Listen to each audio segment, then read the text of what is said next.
بسم الله الرحمن الرحيم ما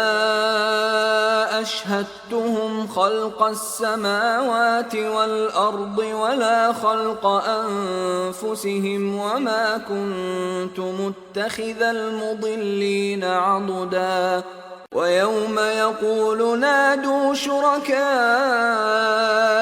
الذين زعمتم فدعوهم فلم يستجيبوا لهم وجعلنا بينهم موبقا ورأى المجرمون النار فظنوا أنهم مواقعوها ولم يجدوا عنها مصرفا ولقد صرفنا في هذا القرآن للناس من كل مثل وكان الإنسان أكثر شيء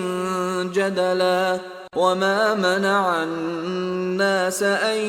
يؤمنوا إذ جاءهم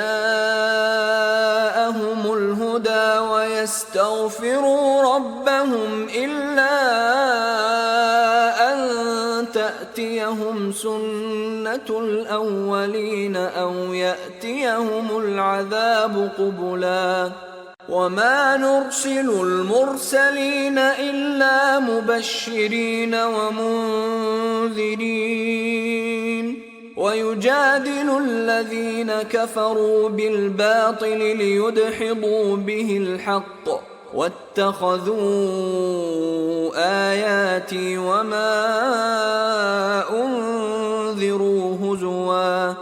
ومن أظلم ممن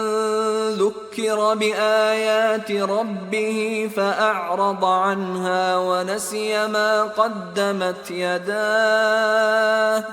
إنا جعلنا على قلوبهم أكنة أن يفقهوه وفي آذانهم وقرا وإن تدعهم إلى الهدى فلن يهتدوا إذا أبدا وربك الغفور ذو الرحمة لو يؤاخذهم بما كسبوا لعجل لهم العذاب بل لهم موعد لن يجدوا من دونه موئلا وتلك القرى أهلكناهم لما ظلموا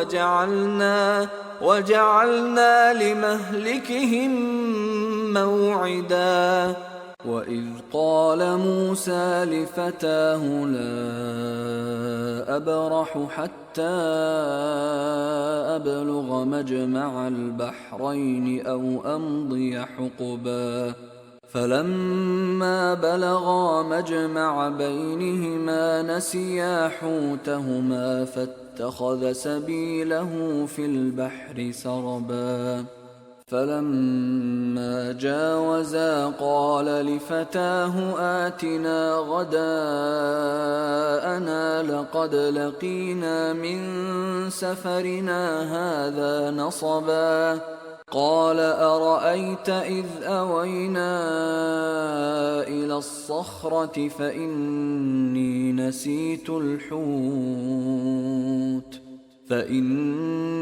نسيت الحوت وما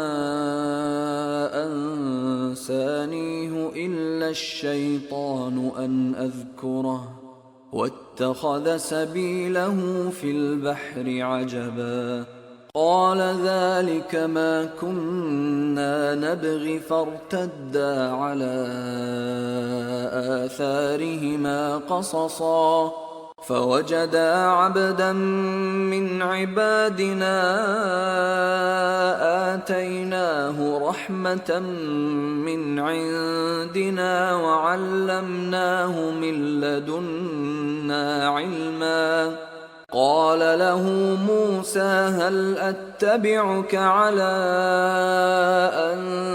تعلمني مما مما علمت رشدا قال إنك لن تستطيع معي صبرا وكيف تصبر على ما لم تحط به خبرا قال ستجدني إن شاء الله صابرا ولا أعصي لك أمرا قال فإن اتبعتني فلا تسألني عن شيء حتى أحدث لك منه ذكرا فانطلقا حتى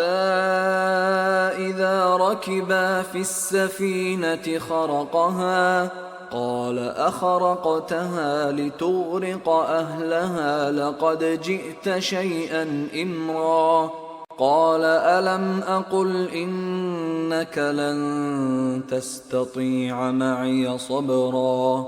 قال لا تؤاخذني بما نسيت ولا ترهقني من أمري عسرا فانطلقا حتى إذا لقيا غلاما